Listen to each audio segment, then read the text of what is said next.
Natalie Holzer menemui Rizky Febian, anak sulung Sule di balik panggung. Natalie sengaja membawa Atzam Adriansyah bertemu dengan Rizky Febian di balik panggung. Saat itu, Iki, sapaan Rizky Febian langsung menggendong dan memeluk Atzam. Tidak bisa ditutupi, mata Iki langsung berkaca-kaca ketika memeluk adik bungsunya itu.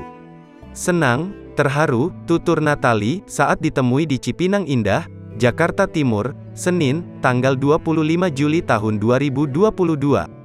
Natalie mengakui jika selama ini, Atzam memiliki kedekatan yang lebih dengan Rizky Febian.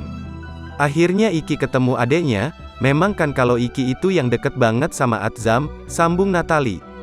Apalagi, sebelum Natalie memutuskan untuk keluar dari Istana Sule, Atzam tidak pernah lepas dari perhatian Rizky Febian.